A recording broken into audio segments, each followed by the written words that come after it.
Hello, my name is Al Williamson. I am the founder of the leading landlord blog, and I want to present to you 5 inventive ways to maximize the profits of your rental property.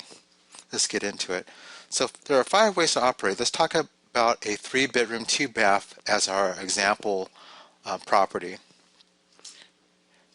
And let me define this symbol, this box. Let's let it equal our mortgage, taxes, insurance, our typical expenses that you just cannot get away from. And we're going to rotate through these 5 different ways of operating and kind of horse race them so we can look at them all together. Now let's talk about classic rentals. Of a 3-bed, 2-bath, typically you can have up to 2 people per bedroom, so 2 times 3 is 6. And this is pretty much hands-off landlording. The tenant pays for all their expenses, all the things that they consume. All the landlord has to pay is the things in the box, the things they can't get away from. And let me define a private dormitory, which is our second way of operating. Typically you want to have 1 person per room, so we have 3-bedroom, 2 baths, 3 bedrooms, so 3 people. And in here you want to make it all inclusive, so everyone's just making 1 payment, it covers everything.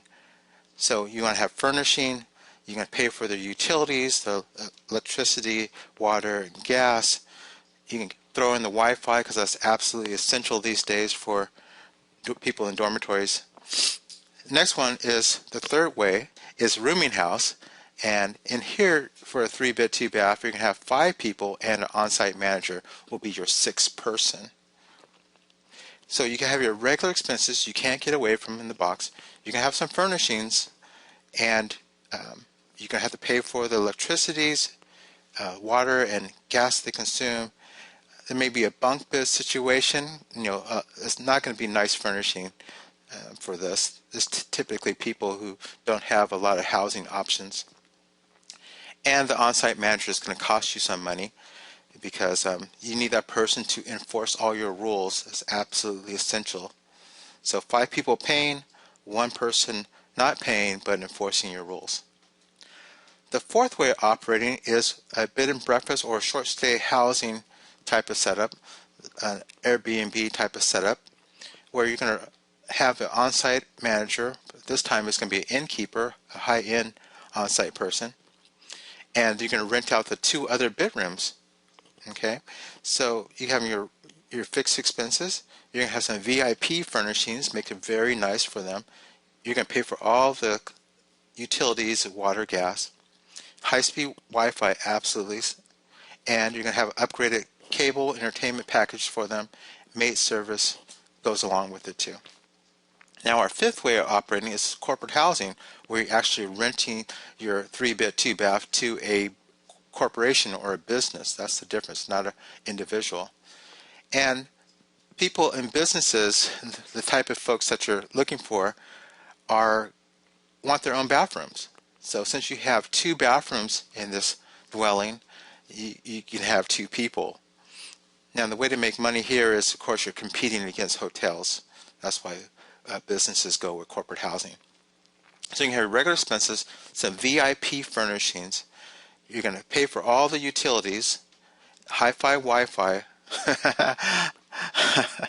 high-speed Wi-Fi, of course, upgraded cable package, housekeeping, and you want to throw in a perk for the employees. That's to make them prefer you over, to make sure that they prefer you over a hotel room. Throw in a perk such as on-site laundry service. Okay, now here's the horse race part. So for our 3-bed, 2-bath dwelling, let's assume that the market rent for a normal classic unit is $1,000, and your expenses all together, packaged together, are $900, so that you have a $100 net income per month. With the dormitory, the secret here is to charge each of the 3 people living in this dormitory the amount that they would have to pay for just a unfurnished 1-bedroom apartment or studio without all the utilities. So this is the maximum they could pay. Of course, they're only renting 1 room, but they're paying for the equivalent of a whole apartment. So that's how you end up with a $420 net. A rooming house, that's our third way.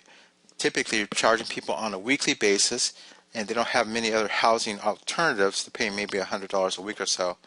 Again, you have your on-site manager, but this is a very lucrative way of operating. And, you can get away with it in some neighborhoods. Some neighborhoods, of course, you can't, aren't suitable for it. But at a $590 net. Bed and breakfast, short stay housing, it's more VIP situation.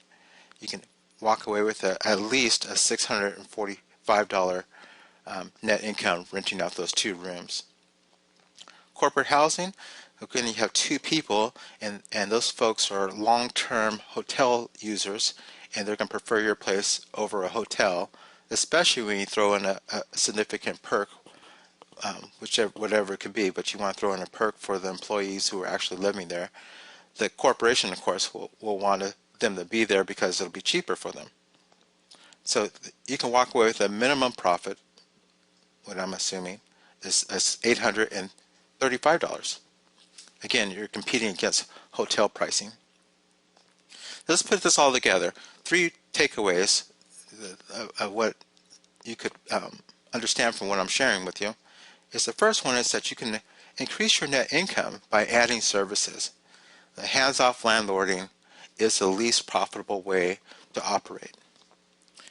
Also, if it hasn't occurred to you that corporate housing, 1 unit of corporate housing can equal 8 classically operated rentals of these 3-bed 2 baths. So if you're interested in reaching your cash flow goals faster, you may want to look at corporate housing. And third, it is possible to generate enough side income or money above what a classic landlord could make to pay your mortgage.